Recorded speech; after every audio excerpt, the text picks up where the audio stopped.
Hello, everybody. Welcome to today's webinar from US Reps. Super excited about today's topic, defining credibility in the fitness industry, the role of professional standards and accreditation.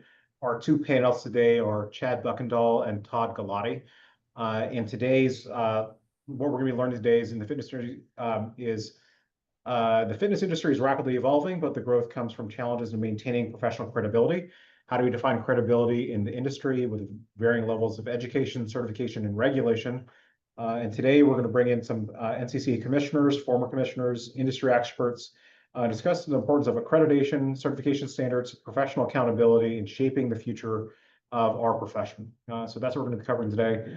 And Todd, can you kick us off with a little bit of who you are, and then we'll go to Chad.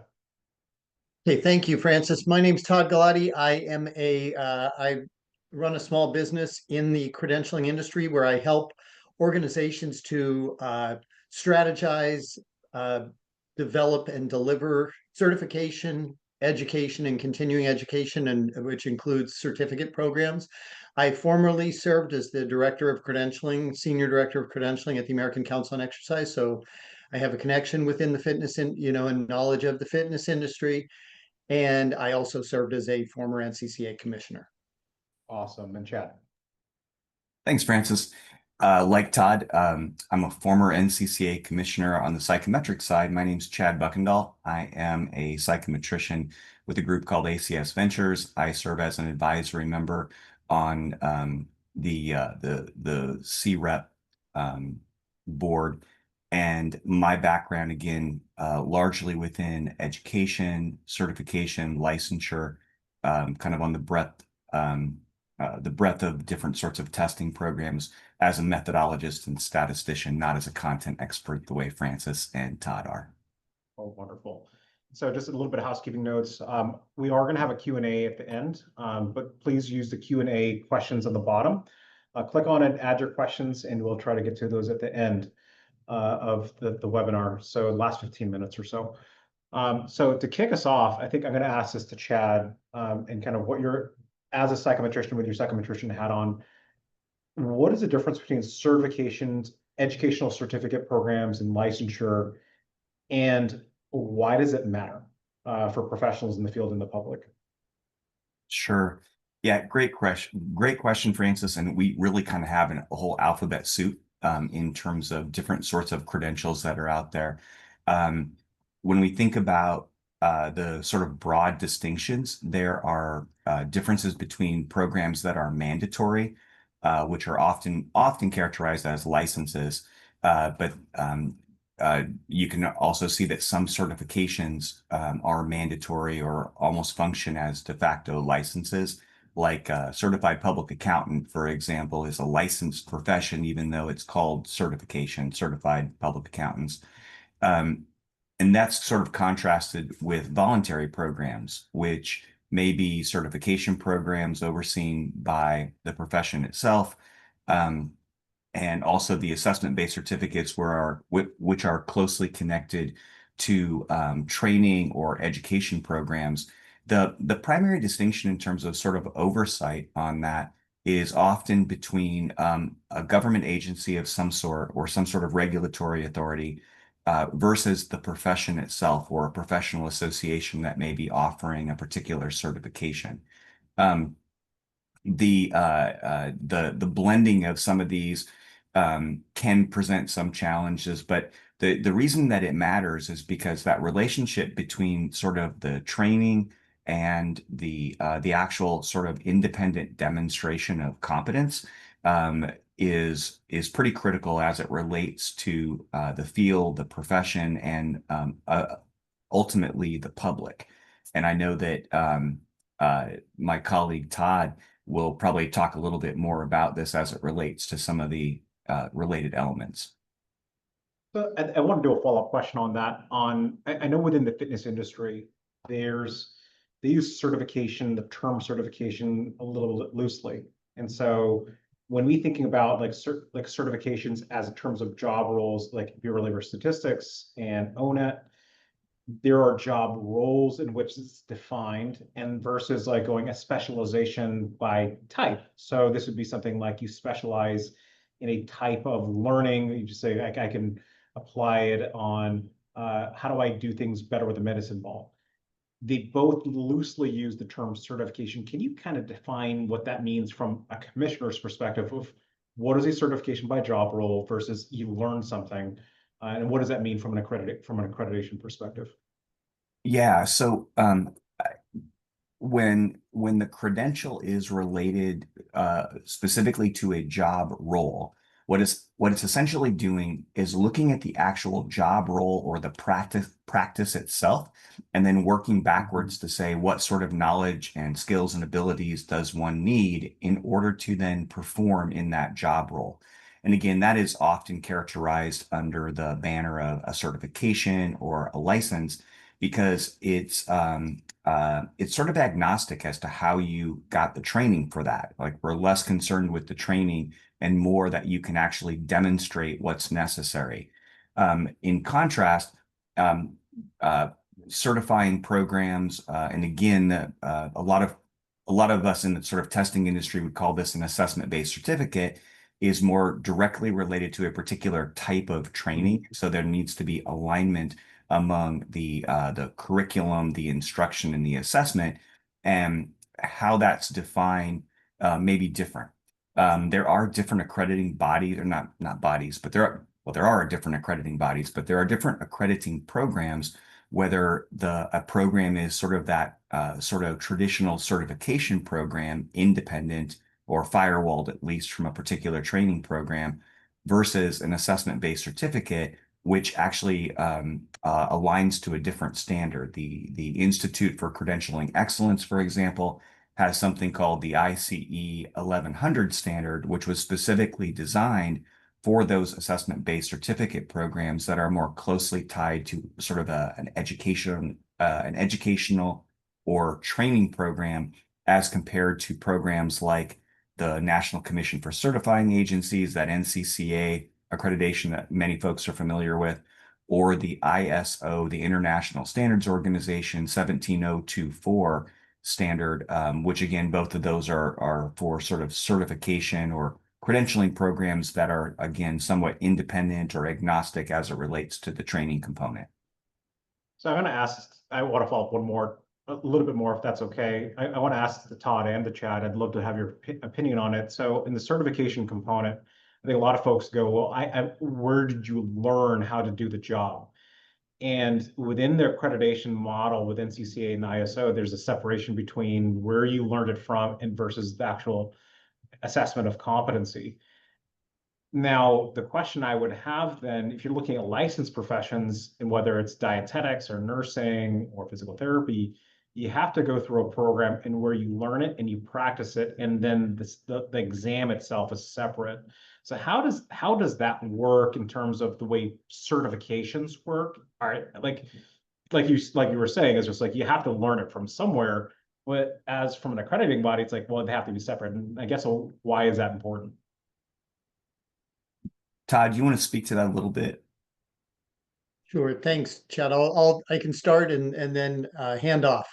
I think the biggest thing with uh, certifications, and there are many certifications within across all different industries, including, you brought up nursing, where there are there's more than one certification for the same job role, and they typically will have pretty similar requirements for the education or training that you go through, but they don't specify you must go through program A to be eligible for this, to sit for this certification.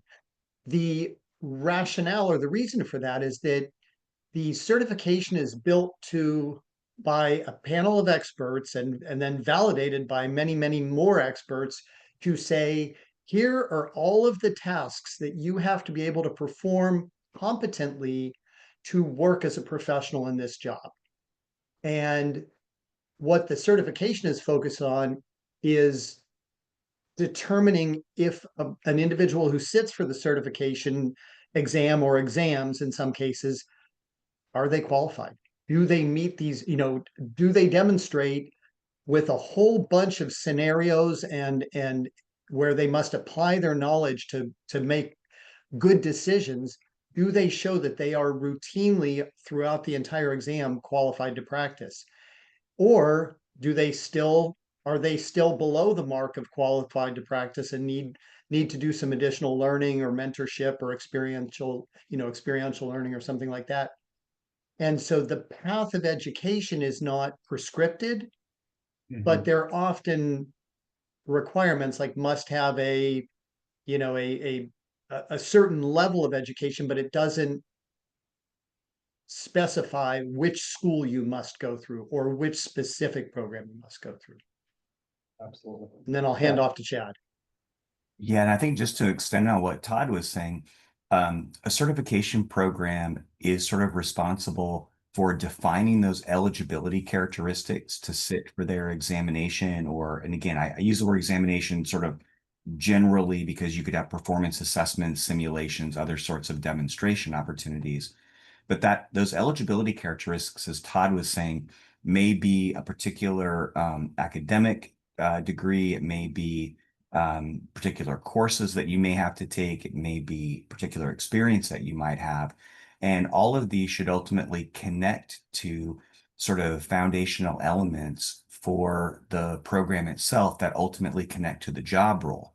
Those eligibility characteristics, then again, whether it's a particular academic degree or otherwise, um, what that allows you to do as a certification program is sort of set a floor. If those are prerequisites to sit for the exam, you don't have to worry about measuring those again.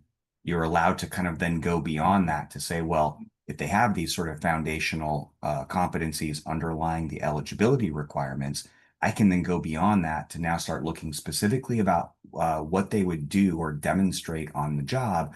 So I'm not like in the education space, we're all often saying, like, by the time somebody's in eighth grade, I'm not going to ask questions that measure basic phonics or decoding skills because there's already now a presumption that after a number of years in school, they can read. So I'm not going to test whether they can read. It's how can they read in context and do things at a great appropriate level in terms of skills. It's the same thing as it applies to exercise professionals in terms of those foundational knowledge of, say, science and kinesiology and, movement and such. And now, how is that directly applied in practice? So it's that sort of deeper level of understanding that connects to the job that you're then wanting to then demonstrate. And those eligibility characteristics on the front end, like I said, they kind of establish a floor for you from which to jump from. Absolutely. That's great. And it sounds like a fairness thing too, right? Because it's unfair if you're providing them kind of at least the kind of the base knowledge, if you know that you should be able to apply this into work. And if you're going into a profession and you're just like, we know you're going to fail. I know that's an NCCA requirement. Like you have to make it reasonable for the candidate, so you know to do that. So I want to pivot a little bit, and I'm going to ask Todd a very tough question here. Is understanding credibility in an occupation. And I want to back up a little bit and set up the fitness industry because sometimes it's easier to look at it from a different profession rather than your own profession itself. So, and I think about this, and I hear this from faculty members and students all the time, are things like, for example, do you trust a nurse? And they go, yes. Why? So I think it's when we're thinking about credibility in occupational credentialing, how would you define it? That is a great question, and it's not an easy question. I think in general, a good way to look at it is that credibility implies that someone or something, because you could be getting a credible product also, but someone or something is trustworthy and reliable, is really what it boils down to. And in the example of the nurse, the nursing profession is a very mature profession. It's been around for many, many, many years. It has very well established and very well understood, or at least better understood than in some fields, criteria for the barriers to entry, the education required, the passing the NCLEX exam and then becoming licensed as an RN. Moving on, I hope I said that correctly, but moving on to becoming a becoming an RN, And then there are specializations beyond that within nursing, but it's defined how one becomes that, and hospitals and doctors' offices will not really don't hire people in the role of a nurse unless they've met and have verified and are current with all of their credentials. So in a field like nursing, it's very well established, it's very robust, and it's been the credibility checks have been in place for decades.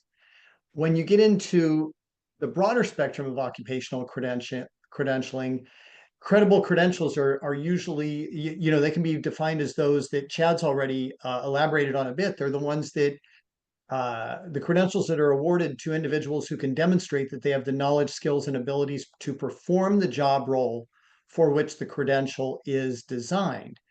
And those requirements to earn an occupational credential vary a bit by industry, and factors that they include, but these are not limited to. They can include the scope of the credential, ranging from specialized training in a task or a job role in some situations, through to comprehensive certifications, where you have this competency-based assessment that's often, in the form of an exam, but as Chad mentioned, can be other practical assessments to determine if individuals meet the established qualifications.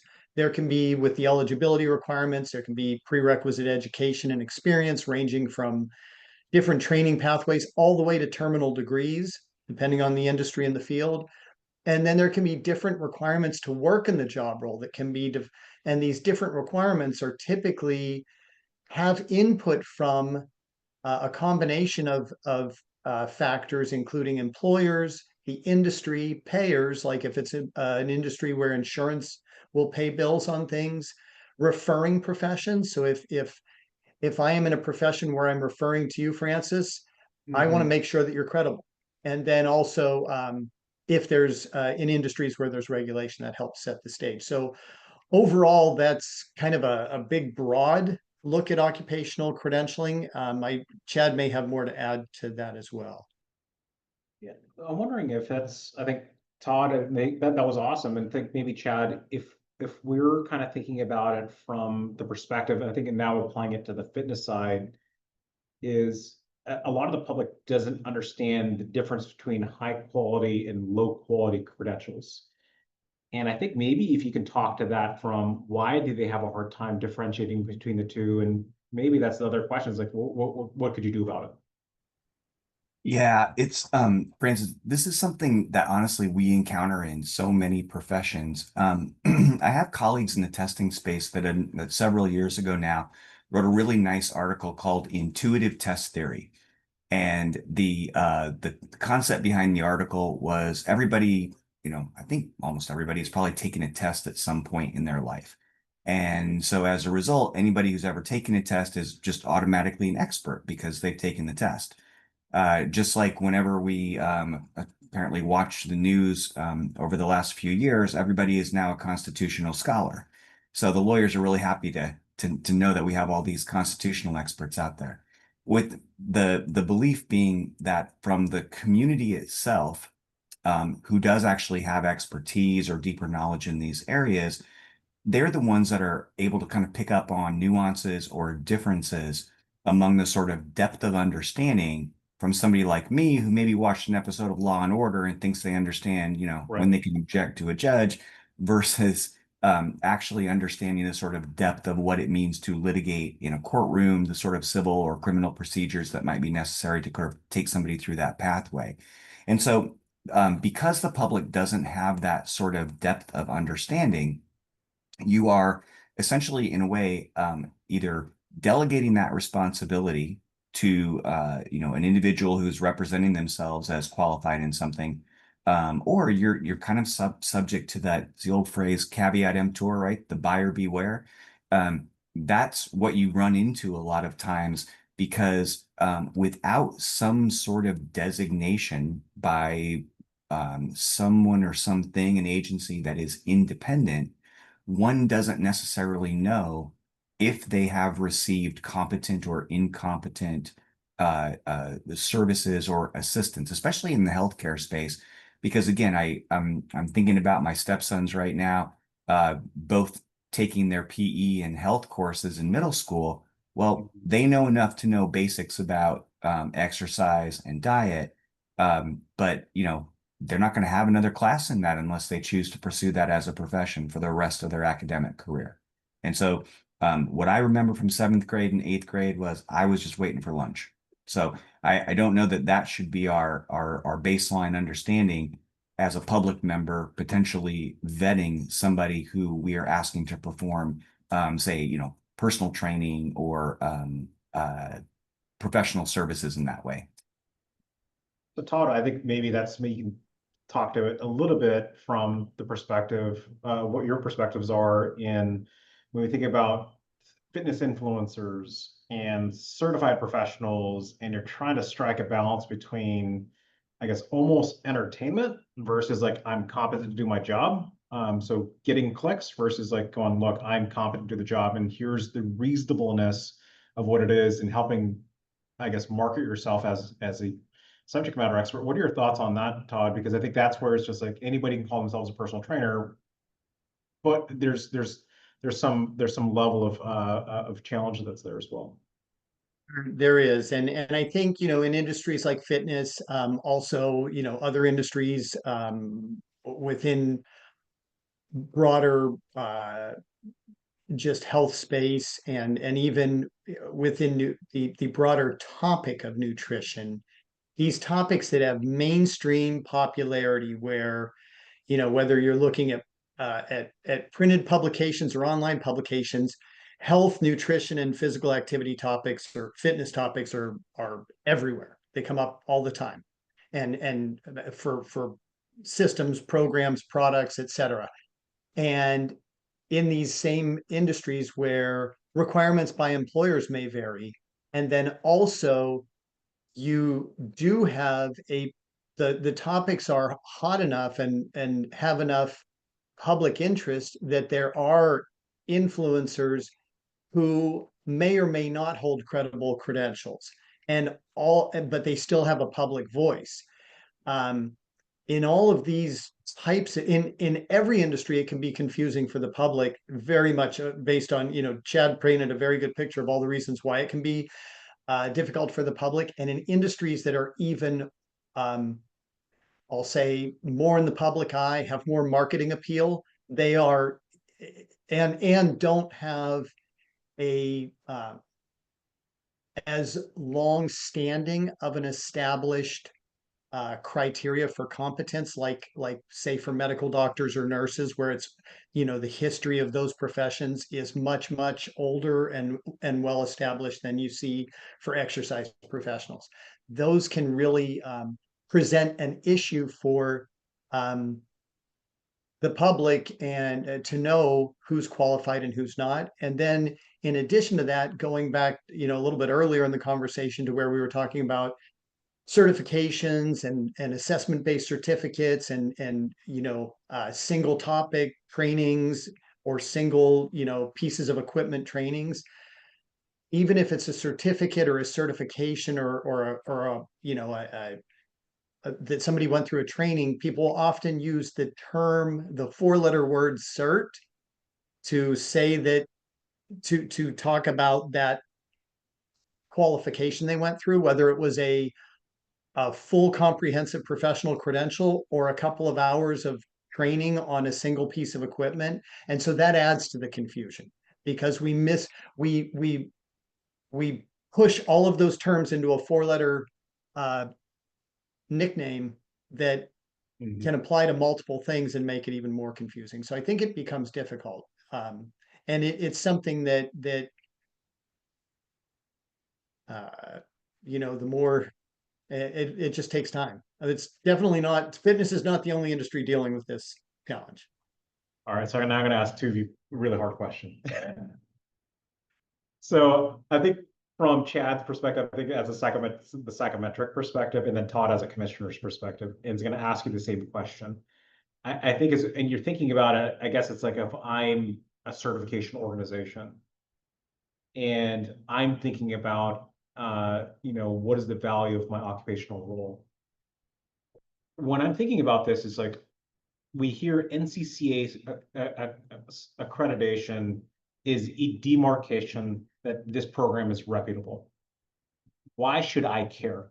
If I'm, like, say, on the board of some sort of certification organization, why should I care about accreditation in defining my occupational role? And I guess I'm going to ask that to Chad and then to Todd as a psychometrician, and then Todd as a commissioner. Yeah, I'd say, why should you care? Because honestly, it will make your marketing team's job easier, because it's not just your having to puff yourself up in order to say like, hey, we're a high quality organization. Just like every restaurant apparently has the best burger in the world, right? It's not verifiable.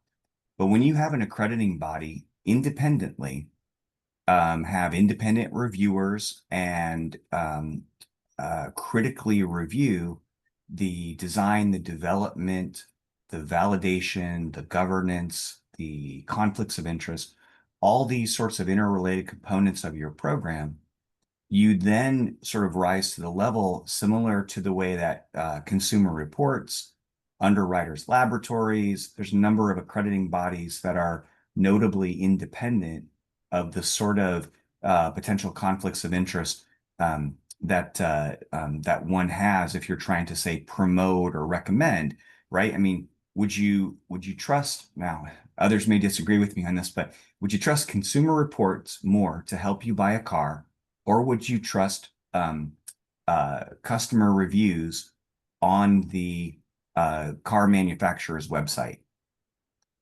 One is clearly doing so to advance sales of their product.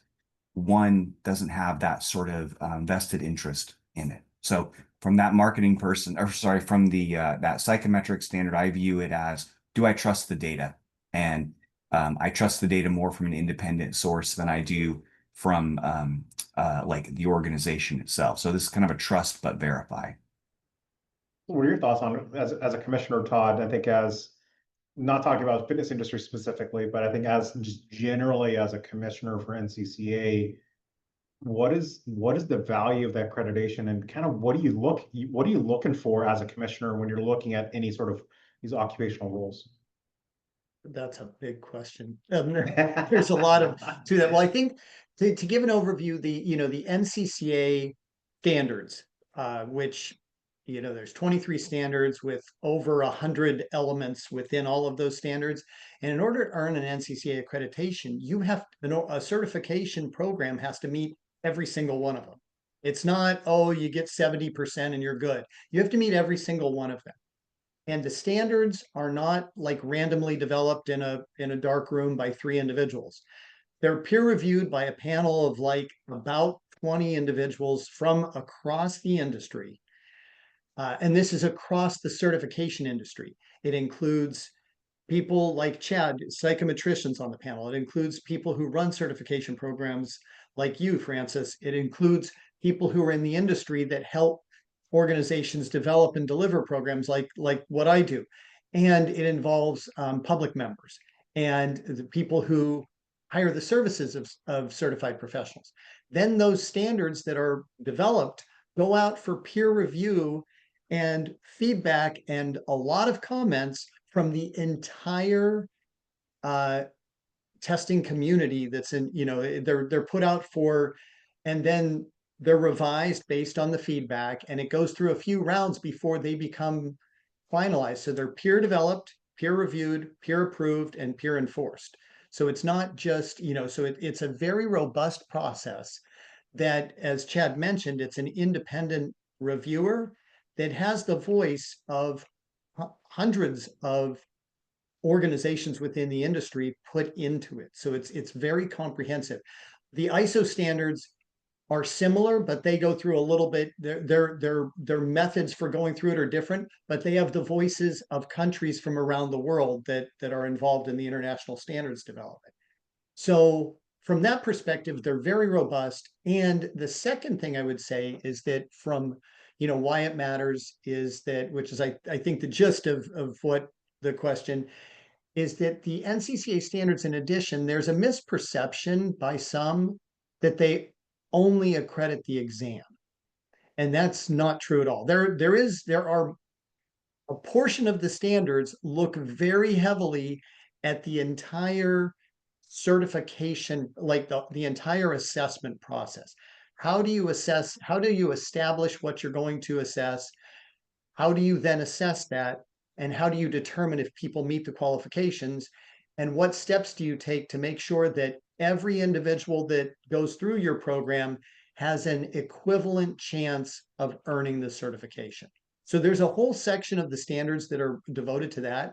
But then there's a whole bunch of other programs that are developed that are, how is your program developed for, for the what's your governance structure? What's your whole board and governance structure? How does that prevent undue influence from outside organizations or even inside entities on the certification program?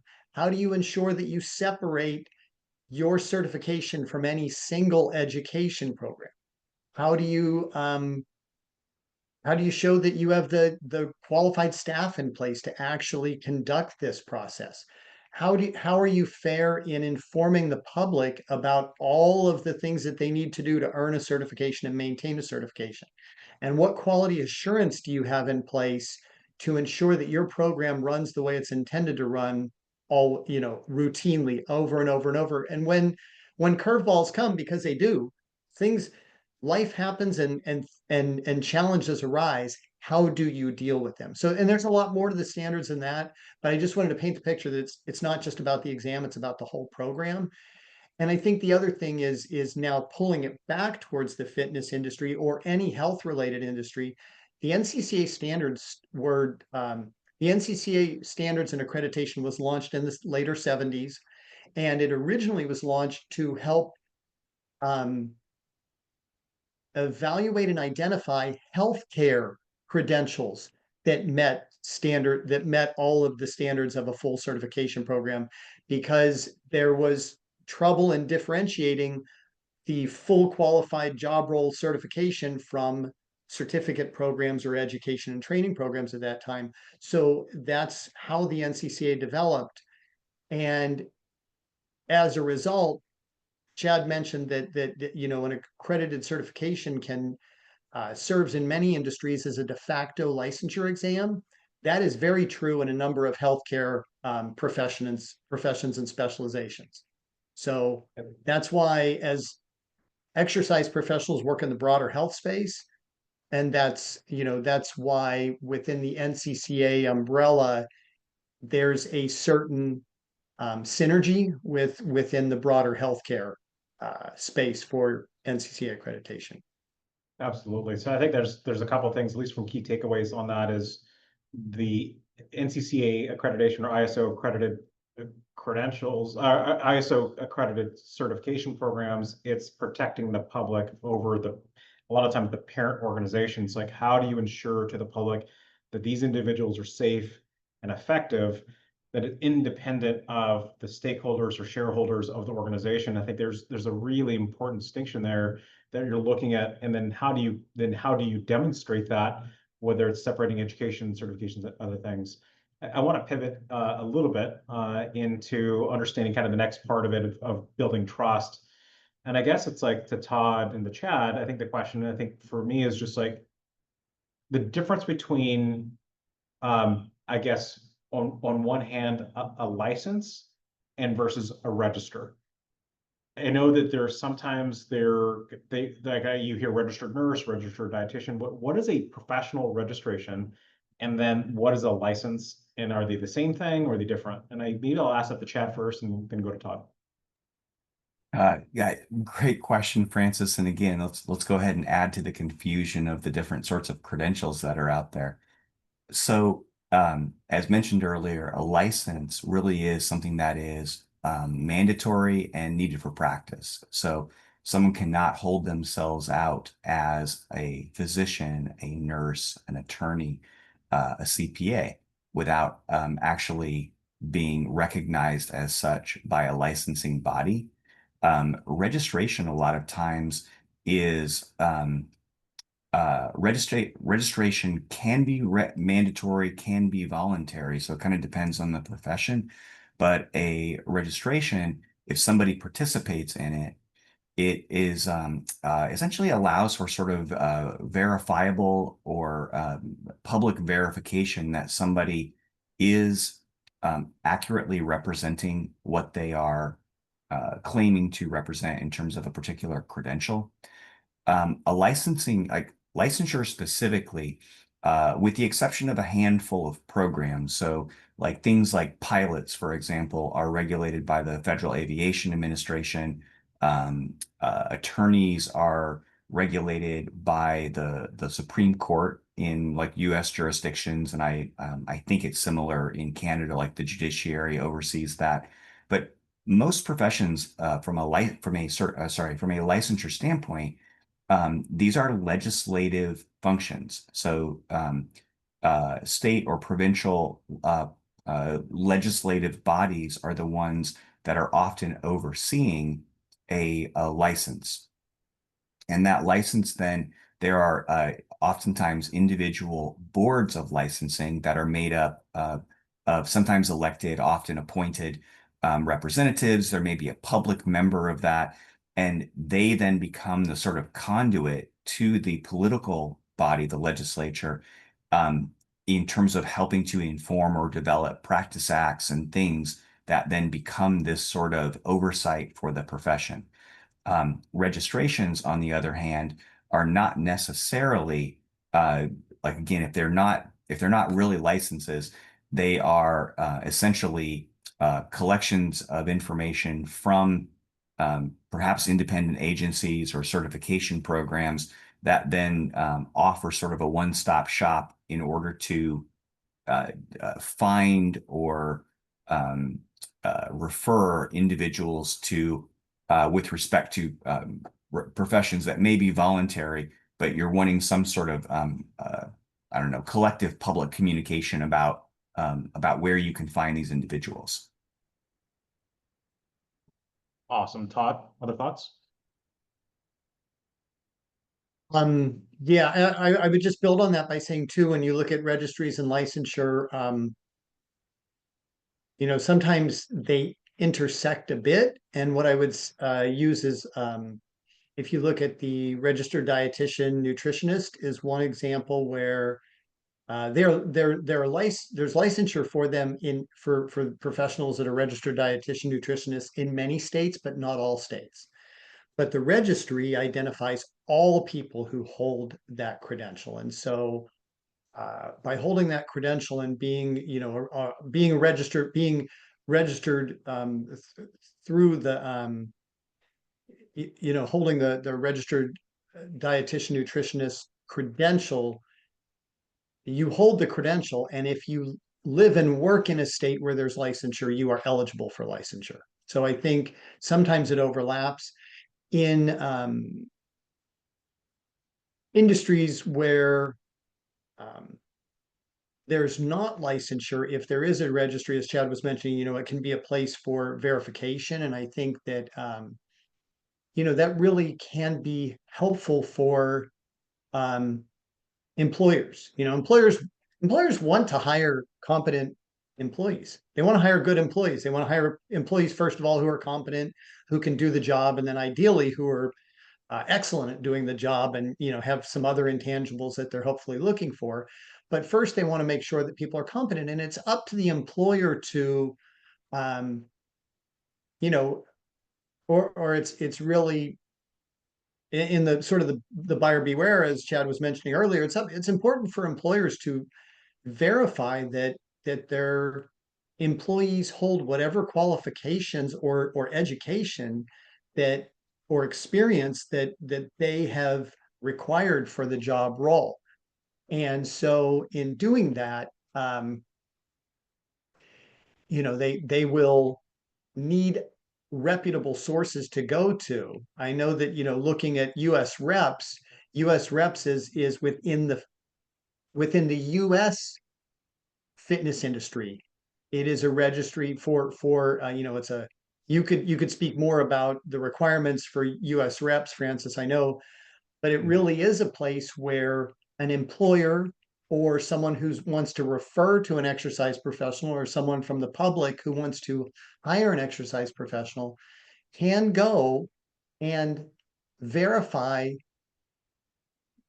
credentials that an exercise professional holds from multiple certification organizations that are all NCCA accredited certifications. So I think, and there are other industries where registries like this are developing, but I don't know of a lot, and maybe Chad, you know more.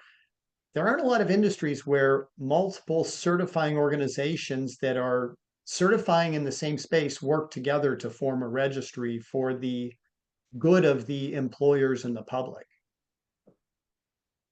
or for I'd the agree. benefit. Yeah, I'd agree, Todd. I think it's pretty rare.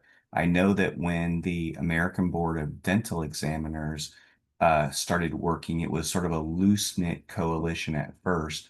And that's largely because of the sort of regionalization of the way that the clinical skills exams used to work. They were like 5 or more different sort of regions in the country. And about 20 some years ago, they started collaborating to get to the point where I think now almost every jurisdiction in the US is now under the like a common exam, which gets, more reciprocity and makes it a little easier for mobility. But yeah, to Todd's point, there's not a lot of one might characterize it as co-opetition within the space. So I have one question I want to go to. I know there's a ton of them that we didn't get to, but I'm going to go with one question. Now we have 4 questions that are in our Q&A, so I'd love to get to.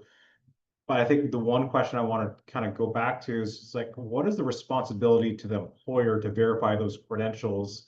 I think is, especially when you're talking about in the fitness space, there's everyone saying they're certified. What is the responsibility to the employer?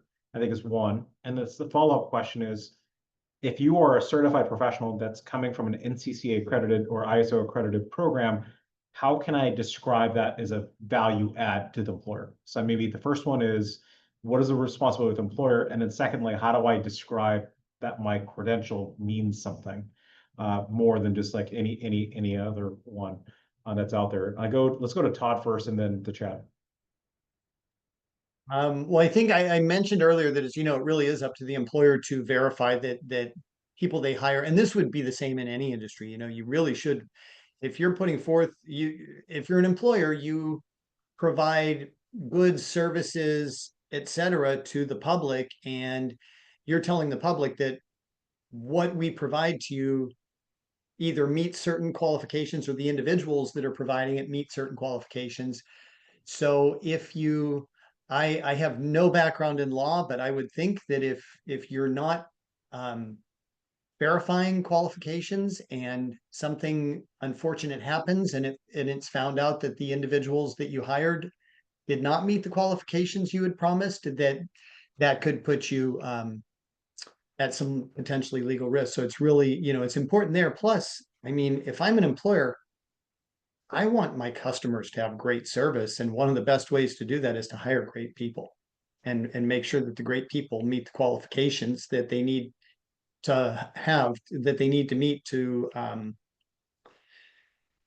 work in that, to perform that job. This going on the other side, the communication, and how does a person who holds an NCCA accredited certification better communicate that? That is unfortunately, there's not a switch that you can just flip and have that happen. That's an ongoing marketing, continue to market. And I'd say a couple of strategies that the individuals can take is, one, go to the organization or organizations with which you hold certifications, because if they have accredited certifications, they will have some marketing already around that. You can see if they have materials or things that you can use to help champion that, or you can refer to your credential similarly to how they refer it. And you can even point people back in the direction of your certification organization to say, look here, it's all right there. And in the case of like with US reps and with many other certification organizations, the use of digital badges allows you to have a badge that you can put on your website or other electronic documents that a potential employer or a member of the public could click through and verify that you actually hold what you say you hold. Other thoughts, Chad? Just maybe to echo Todd, I mean, as an employer, I see verification of a credible credential as a reference check. I mean, we haven't seen many recently, but a few years ago, there were a couple instances in college football where coaches basically fraudulently created resumes. And if somebody didn't do a reference check or do the sort of background check, you know, there would have been that sort of misrepresentation to advantage themselves over other individuals who may have been just as qualified but were truthful on their resume. Awesome. So now we're to the Q&A section. I know we have about 12 minutes or so. There's some tough questions in here. And I would want you all to kind of describe it from your commissioner's perspective on, and then also as a psychometrician, kind of how you would answer it. And I'm going to say this as, I guess, how would you answer it if, I'm going to pose the questions if a board member had a question for you, like a certification board member, it's like, okay, I want you to kind of, how would you address these types of questions? I think the first one is differentiating between organizations that offer assessment-based certificate programs versus professional certification. And sometimes organizations will offer both. In the assessment-based certificate, as kind of what you're describing, Chad, was you go through a learning process, you learn it, and a lot of times there's an open book exam at the end. So you're learning something and you get it, and you get the certificate. Versus certification is just like, it's closed book, it's done through a proctor, and there's a different one. Some organizations offer both. How do you differentiate between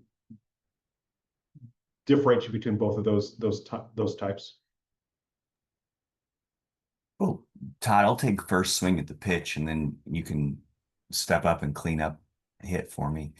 I mean, I'll be really blunt here. I had a torts professor a number of years ago who would characterize this as almost intentional consumer confusion. The goal is to use the accredited product that, going through the steps to do that, but then perhaps to push people into selling more services or activities within the organization. And again, not a lawyer, so I'm not making any direct accusations, but it seems like bait and switch or almost fraudulent to me, because then you have individuals going through what may be a more expensive product, but then hold a credential that is not seen as credible as the accredited certification program. Maybe that's the question I think I'm going to ask Todd, because there's a follow-up question. Maybe that's the other piece of it too, is that from your commissioner's perspective. Now, if an organization were to offer these assessment-based certificates that sound really close to the certification product line, and I would say, like, for example, well, I'll just give out, not to go through the examples, but you have an ABC, an assessment-based certificate, but they also have a certification and they sound really close. From a commissioner's perspective, when you're reviewing an organization, is that something you look at, and is that problematic from a commissioner's perspective? Yes, and yes, it is something you look at, and it can be problematic. I think looking at the bigger picture too is it's important to know that the NCCA, that there is staff management of the NCCA, but the commission itself is a collection of volunteer commissioners that serve 3-year terms up to 2 years. They're elected, and the main functions they have are reviewing and determining if a certification program meets the standards for accreditation to earn accreditation. And that's something that an organization initially applies for and then has to reapply for every 5 years.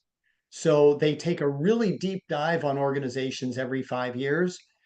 They also review annual reports every year, but the annual reports are not near as deep of a dive as it's really looking at what has anything changed within your program over the past year, and does it still meet the qualifications?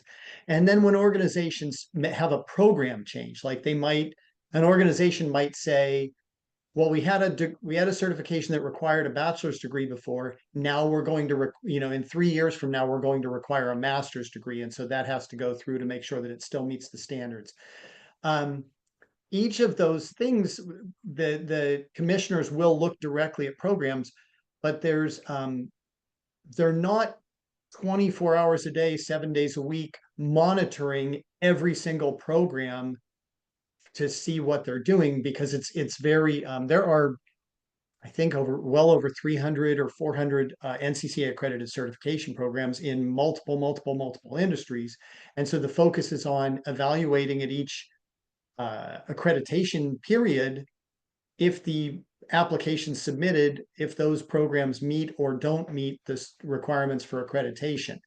Now, if at that time they see that an organization offers a certification and a very similar looking certificate program, a lot of questions will typically be asked, or a lot of questions can be asked of the organization to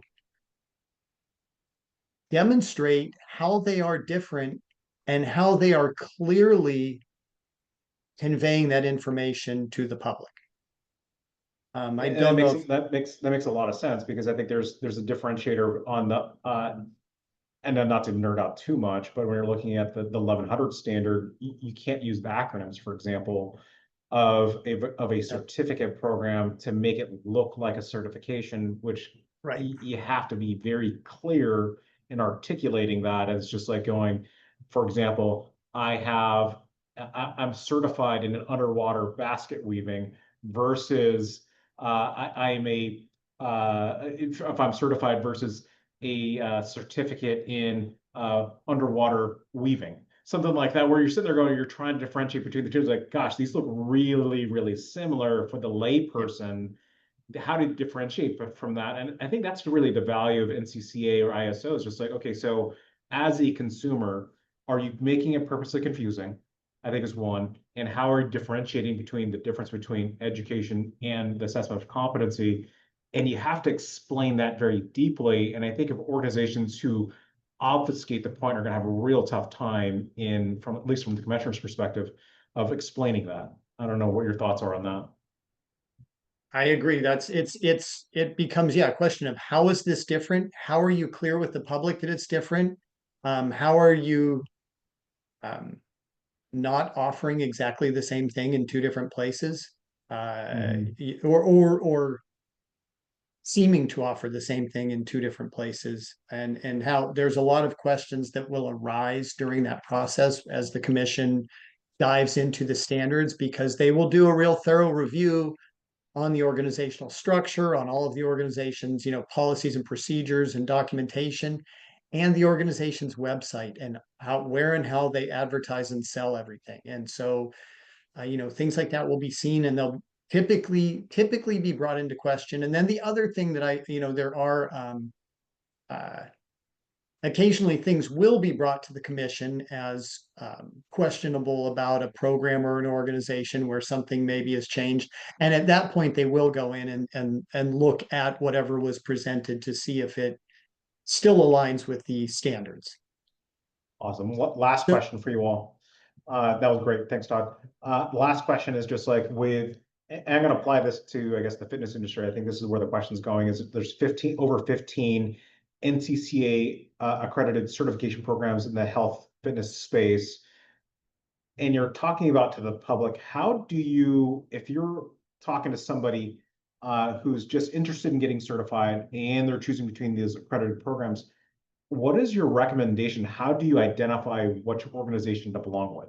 I mean, clearly it should be US reps, I'm just kidding.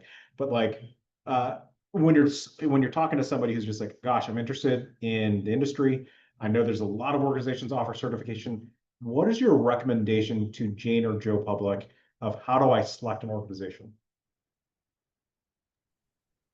That's a tough question. So, again, from a consumer perspective, and this is really just like my opinion. If I'm like let's say looking for a trainer or a strength and conditioning coach or something, um, I'm a big believer in sort of like the lasting power of a brand. And so I am unlikely to go to an organization that has never been accredited before, just got accredited, and I'm not sure how long, we know that like NCCA or the ISO 17024 is a 5-year accreditation. I actually want to know, have they been through a few accreditation cycles? How long have they been accredited?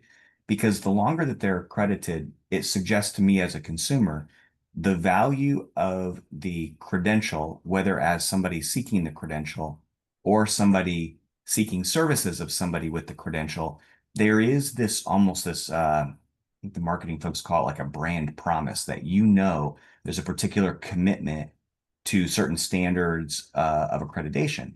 And so, for me as a consumer, I want to know that if I'm going to get the credential, I want it to last. I want it to be there because if this is part of my career pathway, I want that to be long-term credible.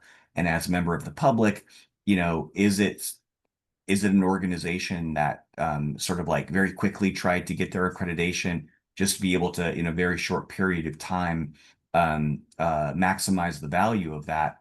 Or are they really sort of committed sort of long-term to the quote business of certification and the value of certification? Awesome. Todd, you got 1 minute. The only thing I would add after that is once you've identified, because Chad, you did a fantastic job of like, I would have I echo everything you just said. On top of that, so if you identify, say, I'm just going to pull out, it's common to you identify your top 3 choices, okay? And your top 3 choices all meet the criteria that you've set that you're looking for, and Chad just laid out a really nice bit of criteria. Then start to get to know the organizations, and because each organization may have areas of specialization or things that they're a bit more invested in or focused on, or maybe more around medical-based wellness or something like that, or maybe around strength and conditioning, and find the organization that best fits your desired professional path and where you maybe have interest. Or some organizations may give more to community health as well. They may be more invested in also promoting community health, and that might be very important to you. So look at these different pieces, and it's kind of like picking a car. You narrow it down to your top 3 car choices, and then you really dive into which one's the best choice for me. So when Awesome. Thank you so much. find the 3 certifications you want, pick the one that's right for you. Awesome. Thank you. We are at the top of the hour. Great questions from the audience. Thank you again, Todd and Chad, for providing your perspectives as a psychometrician and a commissioner. This is very helpful for our audience to understand professionalism, understanding certifications, certificates, and what they can do about it. And I appreciate your time. And thank you for audience members. The recording will be available for you after. Thank you, guys. Take care. Thanks all. Thank you.